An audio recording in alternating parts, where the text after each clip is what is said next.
One thing that's worth reminding folks is our ground-based missile defense. Those are the ones that hit these things in space, based in the United States and California and Alaska, is only about 50% effective. I'm not willing to roll the dice, and I don't suspect this president is either.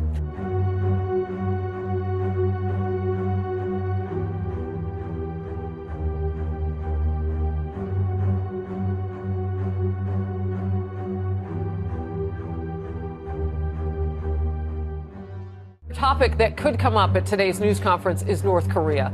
That regime's deputy UN ambassador reportedly has issued a new threat to the United States, according to Reuters. In a prepared statement, he warned nuclear war could break out at any moment, and the entire U.S. mainland is within their firing range. But just this weekend, Secretary of State Rex Tillerson said President Trump is encouraging him to keep working on diplomacy. He's made it clear to me to continue my diplomatic efforts. Diplomatic efforts will continue until the first bomb drops. Lieutenant Colonel Michael Waltz is a former Green Beret commander and counterterrorism advisor to Vice President Cheney. Good to have you, Colonel Waltz.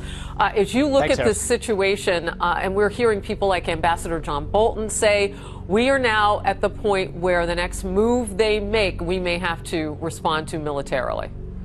Well, I think Ambassador Bolton is absolutely right in that time is not on our side. The North Koreans have been marching towards this capability for 30 years, and just over the last couple of years, they've developed an ICBM that can strike the west coast of the United States, conflicting reports on whether they can miniaturize a nuclear warhead, tested a hydrogen bomb. And I think what we're going to see going forward is the development of a three-stage ICBM that can strike anywhere in the world, increasingly moving to mobile launchers, which makes it a lot harder for us to get at, and a move from liquid fuel to solid fuel, which means they can launch them a lot faster. So our diplomatic and economic sanction efforts need to have a real sense of urgency, and I'm okay with the president's tough rhetoric because I think that's what it's going to take to change the calculus in the region, with the Chinese in particular. At a meeting with Japanese officials in Tokyo, Deputy Secretary of State John Sullivan also expressed hope for diplomacy while acknowledging it might not work.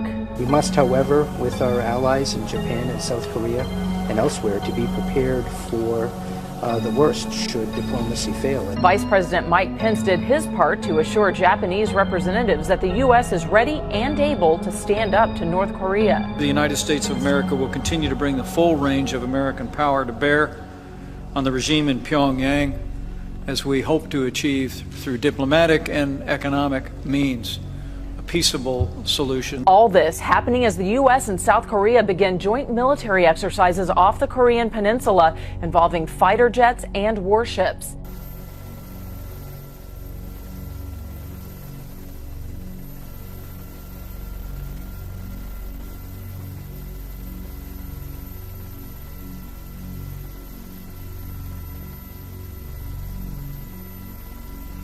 The key policy question for us is how long, and again, these are only intelligence estimates, but how far do we let North Korea progress towards actually being able to launch an offensive nuclear strike before we decide time's up?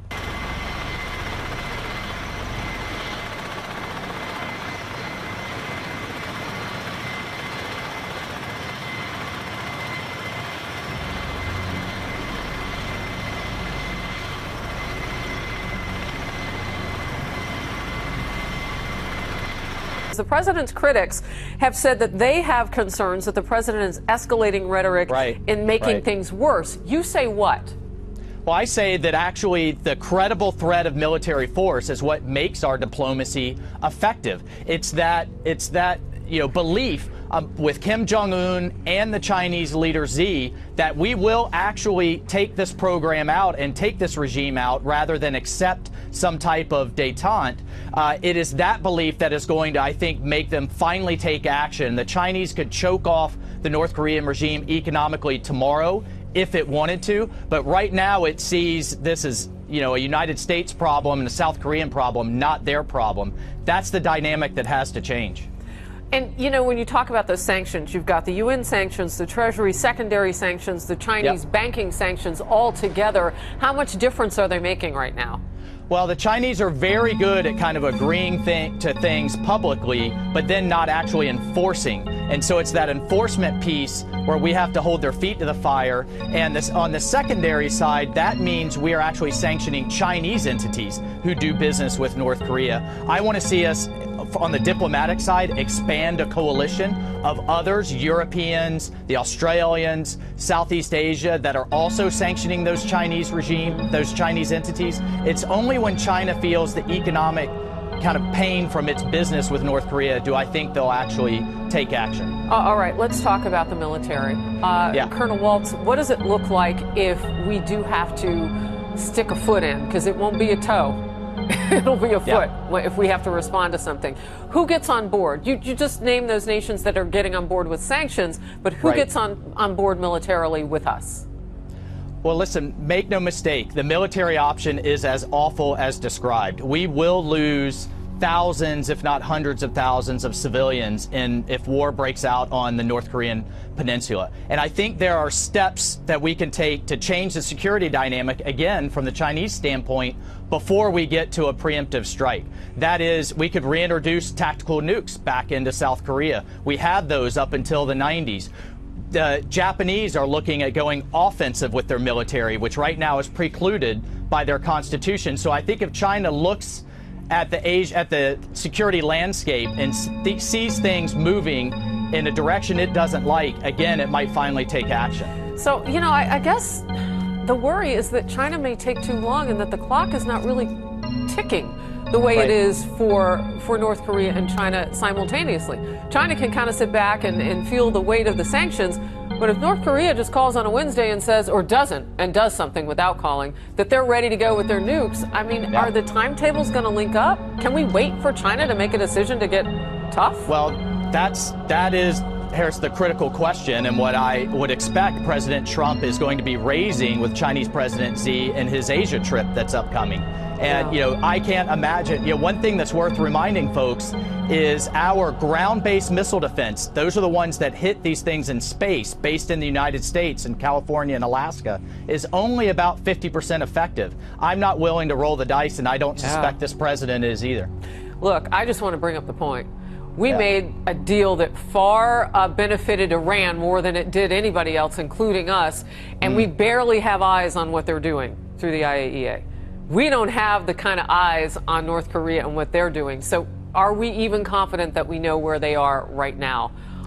That's a fair question. Yes or no, and then I got to let you go. I don't know, and I don't suspect that folks here in Washington know, because we don't have great assets in North Korea. Yeah. Lieutenant Colonel Michael Waltz, appreciate your expertise and your time, sir. Thank you. Thanks, Sarah.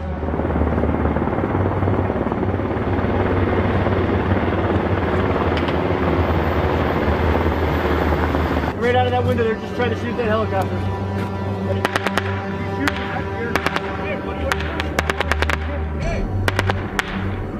Two, building golf.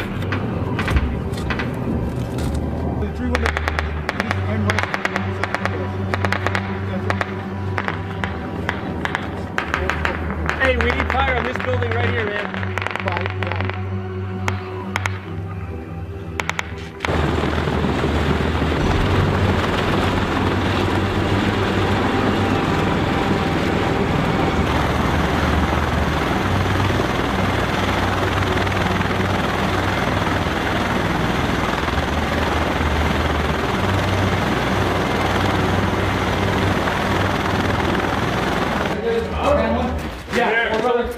I need you guys, it's already been cleared. I need you guys to go occupy the area, okay? Right there!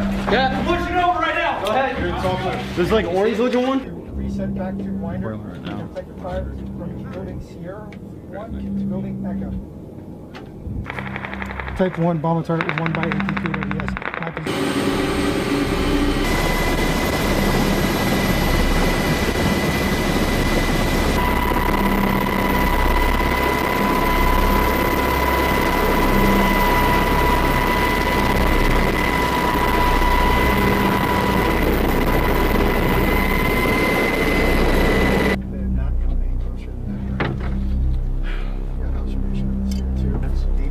Are they coming to us? They're going to get routed. Their routing's going to take them through the main objective area first. So where's Deuce checking into? This is What frequency is he checking in on? Grape 01. It was passed over the net, but they might not have been able to send it out. Okay. The back roof, and then I've got Sierra 3. Okay. Everybody coming in closer than MSR Joe.